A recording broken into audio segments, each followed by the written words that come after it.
Welcome to The Journey is Real. I'm CJ Peterson, where we talk to real people with real passions who share a real portion of their heart. Today, my guest is Melissa McGinnis, who is here to talk about heroic inner kids. Hi, Melissa. Hi, how are you? Great. Thank you for coming on.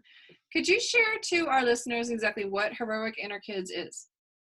Heroic Inner Kids is a 501c3 organization. We have chapters in DFW, East Texas, which is under a region Texas sort of head chaptership kind of thing. And we also have a chapter in Southern Oklahoma. We are overseen by a national board, and then each chapter has their own leadership as well. And what we do is we work with children in our areas. Every chapter has its own set kind of, parts of the mission. There's an overarching mission, and then there's, each chapter kind of tailors it to the area in which they're serving. We started as a cosplay charity where we're a bunch of geeks and cosplayers who started working in, visiting children in hospitals and things like that. And so our founder, Rebecca Haskins Hunt, said, we should make a charity out of this, and we should expand on that. And so she did basically that. She and about, 5 to 10 other people got together, said, we're going to make a group out of this. And so they started doing more organized, and then he got their 501c3. But now, in addition to cosplay, we actually do a fair amount of other things, services and things that we do both in and out of costume to work with the kids in the respective areas. Can you explain what some of those are for your chapter in Sure. particular? Sure.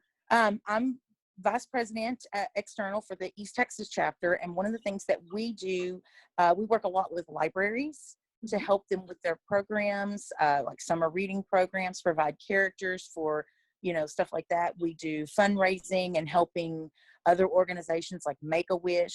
We've worked several times with Make-A-Wish to provide characters for like the reveals or to help with the wishes granted. Oh, and awesome. I'm sorry? I said that's awesome. Oh, yeah, we really enjoy it. The first one we did was Star Wars. So we all got our Star Wars characters out, and we basically got to be there when Make-A-Wish announced to a little boy that he was going to go to Disney World with his brother, and they were going to get to go through the Jedi Academy. And so we had like a stormtrooper and Obi-Wan, Chewbacca, Kylo Ren, Rey, and it was a lot of fun. It was really great. And we did with Make-A-Wish, we did a princess party where we provided princesses and princes and fairies and unicorns and characters like that for a princess themed party where a little girl basically got to dress as a princess herself and then take pictures and pictures and pictures and pictures with princesses and fairies and unicorns and that kind of thing, and games and pizza and things like that. So that's just so sweet. Yeah, it was a lot of fun. We've done an anime event with the Longview Public Library where we provided a couple of anime characters and kind of helped with activities and a photo booth and things like that. We've worked with Safe Day in Kilgore, which is a huge event for people, in the East Texas. A lot of them know that it's for special needs children and adults. It's basically like a huge carnival or street festival that's dedicated specifically to that. People sign up and they may bring people from group homes or gathering classes for their special ed class and come, or just bring their families and enjoy a fun day. Nothing costs anything. It's a really, really, really great thing. And we've participated in that for 2 years as well, providing activities and costumed characters and comic book giveaways and things like that. So basically, obviously, it's called Heroic Inner Kids. Your heart is for children. Yes. Whether it's children that are in like a hospital type situation setting or it's special needs or whatever, you're providing them an environment where they can feel safe to just play, be themselves, be whoever they really want to be. Absolutely. And each chapter is really good. They kind of have their own niche, things that they really work to establish or gotten very good at. Our Oklahoma chapter, they do a lot of helping with fundraisers like the 5Ks and things, where they show up as the, super characters and things to encourage those guys and to provide photo ops and things for the families that are, attending the 5Ks and things. I know they've worked with the American Cancer Society and the American Heart Association and several other groups. Mm-hmm. And the DFW chapter is very, very good at hospital visits. They've got agreements and volunteer setups with like Cook Children's and several of the other hospitals in the area. They also work with Blue Santa. So every chapter has kind of found a way to really connect in the community. Like I said, there's an overarching mission that includes basically everything that I have talked about and more. But each chapter has really learned to tailor and, get into their community and what's needed and what's wanted. I just keep imagining the smiles on these little kids' faces, and just, I can imagine that's what's holding you there. My question to you is, how did your journey start with them? Well, there actually originally was only one chapter in the DFW. That's where it started. Even though our founder is actually from East Texas herself. She started the chapter and it grew much faster than she ever could have anticipated, which is great. And she noticed that there were people from East Texas that had found out about the organization, and Oklahoma and around the areas and things, and had joined. And just when we would go to the Dallas cons, or when we could get a weekend away to go to Dallas events, we would go and do those things. And she said, we have a chunk of our membership that's from East Texas. And so she contacted Jason McKay, who is the current Texas regional president, and he presides over both the DFW and East Texas chapters. Mm-hmm. And she said, you're from East Texas. You've got quite a following there. People know you, because he and his wife and his wife's best friend used to cosplay as Shraka-kun cosplay, and nice. Won lots of awards and things like that, as cosplayers. And she said, you're known. Do you think this kind of organization would work in East Texas? And he said, absolutely, it'd be great. And she said, great, I'd like you to run it. And he said, let me think about that one for a second. Probably like, I know somebody that can actually help with the ins and outs of that. But so he, but then he did agree to do it. He thought about it for a little while, and then he agreed to do it. And so basically they kind of announced, hey, we're going to start an East Texas chapter. We know some of you guys are in East Texas, and, you should really look at, joining them and supporting them and getting it going. And so we basically did. We said, oh, okay. And we found out the next, event or con or whatever that they were going to be at, which was at the time Tolero City Con in 2017. Mm-hmm. And so we said, hey, we'd love to help. I knew the owner of the con, and he knew Jason, the president. And so we just sort of all kind of came together online and started working together. And then October of 2017 was our first event, and our first official, okay, we're going to be a chapter now. Rebecca Haskins Hunt, who was then serving as the president of the DFW chapter, came in and helped us at that event and said, you guys have really already got a network going here. We'd gotten donations for our activities and things like that. And she said, hey, let's do this thing. Let's make it official. And so that's when it started. And then the Oklahoma chapter started as a region about 6 months after. So like I said, the growth has been very quick. We've actually had to say, okay, let's make sure we're growing the right way. And we've learned a lot in the past few years on learning how to manage that growth. And but it's a wonderful thing that we were able to grow quickly and get people on board and get people interested in doing it. Okay, I am part of the Star Trek Pathfinder cosplay group, as you know.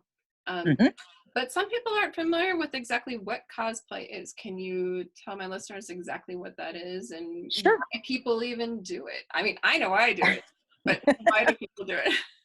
Well, your reasons are probably pretty similar to most other people's. At its heart, cosplay is just an overwhelming amount of support and enthusiasm for the fandom in which you're cosplaying. The saying goes, imitation is the sincerest form of flattery, and cosplay is absolutely that. It is a flattery. It's a love letter to the things that we like and enjoy, whether it's Pokemon or Star Trek or Star Wars or, My Hero Academia or Marvel or whatever. I mean, I've seen people cosplay Queen Elizabeth because they're just that into that kind of thing. And that's all it is. It is a meticulous love letter to fandom. But the basic of it is, you like a thing, you like a character, you buy, commission, make, somehow you put together a replica of that thing. And it could be your own spin on it. It could be screen perfect accurate. You could look like you just stepped out of a comic book or off a movie poster. But the bottom line is that you're so into this thing that you want to temporarily become this thing for a little while, just to show how much you appreciate that thing. Some people say, well, I don't understand the premise behind it. And what I tell them is, do you like sports? Yeah. Do you decorate your face for sports? Do you put on a jersey for a certain sports team? Or, when you do that, you are showing appreciation for that particular sports team. And you're usually loyal to one particular team. And that's kind of how cosplay is, where we're showing, something that's important to us, and it's fun. It really is. The people are amazing. It is the most accepting group of people that I've ever been around. They are a lighthearted bunch. They don't take life too seriously. We have a blast at the Comic-Cons. So I know your mindset is to why you did the cosplay, and I have a general idea as to why you joined Inner Kids, Heroic Inner Kids. What's keeping you there? Can you share some of the stories that have touched your heart over the last few years? Sure. I mean, there's definitely certain things that we are not allowed to share. We're not bound by HIPAA, but we respect that kind of privacy. But just general. I know, like, in the DFW chapter, unfortunately I wasn't able to be very active with it, but it is a story that reminds me of why we're there and why we're doing it. There was a young man, and his name was Jeffrey. And when I say young man, he was already, he was an adult by the time that we met him, but he was developmentally not an adult. He had several health problems and some developmental, delays and things. So he was very childlike, even though he was 20 something. But he was one of our first, what we at the time called a forever kid, which meant he was in the program for the long haul. He was there until the end of the line, whether it was his family decided they no longer needed or wanted our services, or he passed, which is ultimately what happened. We had been working with him and visiting with him and things like that. We actually arranged for him to go to Dallas Fan Expo. He was wheelchair bound. Yeah. Yes, he was wheelchair bound, so it made it very difficult, to maneuver, because of he needed med aids and things like that. But we were able to get personal escorts, somebody in our group who was dressed in cosplay, of course, his favorite types of characters like Wonder Woman and Joker and things like that, to escort him through the Fan Expo. And he got to go and do everything. He got to meet celebrities. He got to take pictures with cosplayers. The whole experience, which was something he had really wanted, but had been seen kind of, unfeasible until we did it. I say we, meaning the organization. And like I said, ultimately, he was with us as a forever kid until he did pass away. And our final honor to be in his life was to be pallbearers at his funeral and to be there. And so when at his funeral, his pallbearers were like Obi-Wan Kenobi and Superman and the awesome. Joker, and the whole church was full of Wonder Womans and Professor X's and Wolverines and Darth Vaders and, that kind of thing. And it was exactly what he would have wanted. And his family, they said this was everything he wanted in his everything, in his life and everything. And we were like, you just don't understand how much he touched us, that his impact on us, we have there's a little girl right now that she's currently in our Forever Kid program, and it's the same thing. Now she doesn't have a terminal condition, she's blind, but we serve her, but it's she who impacts us and teaches us every day. Whether it's teaching somebody something they didn't know about being blind, to just sharing joy despite adversity. And speaking as a visually impaired person, blindness is something that a lot of people just absolutely can't understand and think, oh, I couldn't function in my life that way. But she does it every day. And I see her doing that. She is in DFW. Again, I don't really get to interact with her directly, but you know, we follow progress in all of our group things. And it's wonderful to see her continuing to touch and educate and enrich people's lives. So is there anything in particular that your group wants to reach that they haven't been able to get into, that you kind of need the connection for? We honestly, as an East Texas chapter, we have some really cool things that we are doing, like the empathy experience, which I'd like to talk about as well, but we haven't managed to get into the hospitals at this point. There's, you know, like every hospital, which is 100% understandable, but there's a lot of tape you have to go through to try to find the right person to talk to, because it's not like we're not candy stripers, so we're not going through the same types of volunteer, but we do have processes to go through. So we haven't really gotten into like any of the hospitals or care centers in East Texas like we'd like to. If there's somebody who has a connection into there, how do they get a hold of you? They can reach me. My email is VPETX. So that's like VPETX, Vice President East Texas, at heroicinnerkids.org. So they can email me there, or they can call my cell phone, which is 512-299-8722. I don't mind. What's the area? Sorry? Area? 512. Yeah, I lived in Austin for a long time, so my cell phone is a 512 number. Okay. It's 512-299-8722. Okay. So if there's anybody out there who has a connection to the hospitals that can help them to bring a smile to a child's face, and just make their day, please get a hold of Melissa and allow them to help you. Melissa, for those who maybe aren't in the East Texas area, who are in the East Texas area, who just want to know more about Heroic Inner Kids, how do they find you guys? Our website is www.heroicinnerkids.org. And we have a Facebook page for East Texas specifically. So if you search Heroic Inner Kids East Texas, or it's facebook.com/HIKETX. Awesome. You can find us that way. If you search for just Heroic Inner Kids, it's going to pull up every chapter's page, which is fine. But for specifically East Texas, you want Heroic Inner Kids East Texas. Okay, and you could go to the cons, because I've seen you at several of them representing Heroic Inner Kids. So if you happen to go to a Comic-Con in the area, there's bound to be somebody there with a table that has it. Very likely. For Texas. I know this year we will be at Athens Comic-Con in July. We've already locked it down. They contacted us. We will be there July 13th. Okay, and that's as far early as you're planning at this point because of what's going on. Exactly. We've had invitations for events and things that are falling in that. Yeah, well, I've had two that quarantine time. So yeah, postpone or cancel. For you've got about 5 more, maybe so minutes. I know you mentioned you wanted to talk about the empathy experience. If you can knock that down to about 3, and then you have about 3 more. I can do that. The empathy experience is a really unique thing that we offer both for events and for organizations that we can set up in like a classroom or at a meeting or something.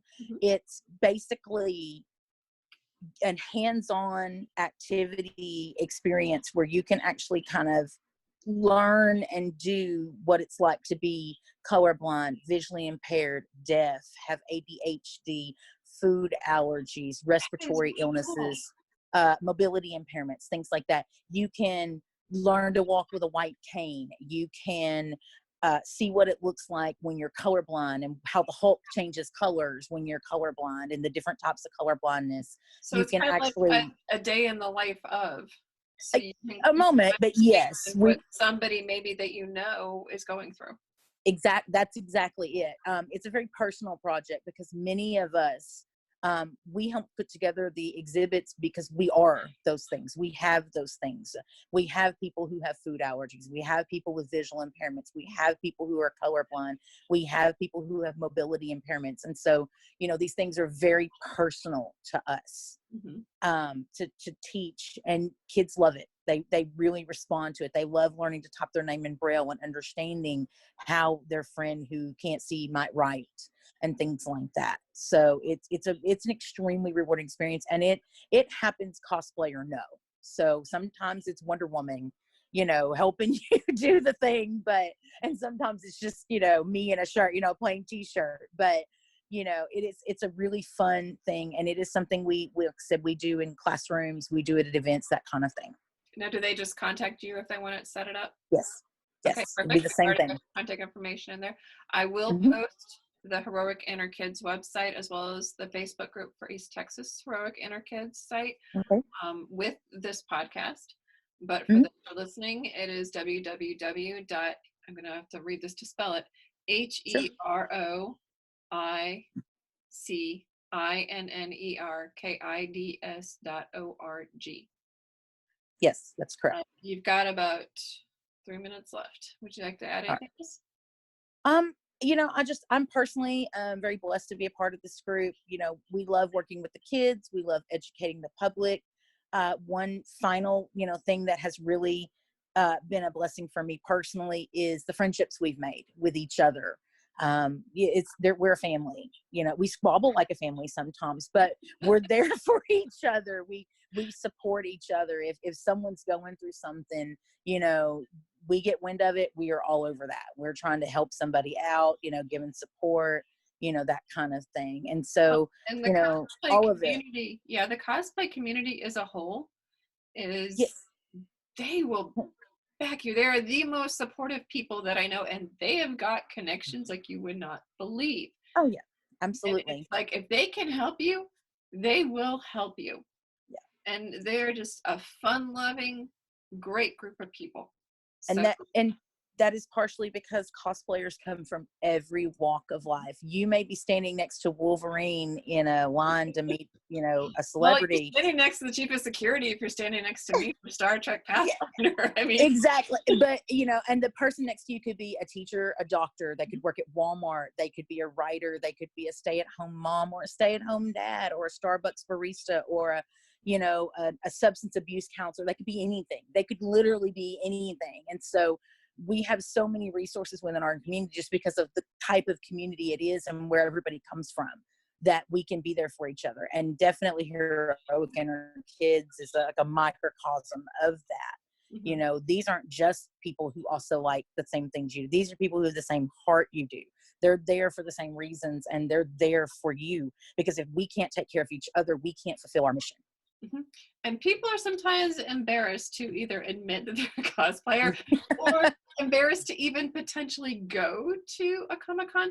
But I promise you, you will not regret it. You will be having so much fun. You will go home exhausted, but you will have one of the best days, because, like I said, everybody is awesome. They're great. They're friendly. You normally don't find anybody cross because they're just having fun. True. If you like a certain fandom, go for it. Because you're going to find somebody else who likes it too. It doesn't matter if you're a female and the character you want to portray is actually male, or the reverse. It's right. Pretty much anything goes. And pretty much love that. I do want to thank you so much for sharing your heart. It definitely. Thank you for having me. Really appreciate you. We appreciate everything you're doing for Heroic Inner Kids and for the kids themselves. And we just really appreciate that. Again, you can find it at heroicinnerkids.org, or the Facebook group is at /HIKETX. Yes, it looks like Hike, Texas. Yeah, when I wrote it, I thought about that. So we will find, again, they will be posted within the little blurb for each one of these. I do thank you for your time, Melissa. And I thank you all for listening and watching. The Journey is Real, where we talk to real people with real passions who share a real portion of the hearts. I'm CJ Peterson with cjpetersonwrites.com. Until next time.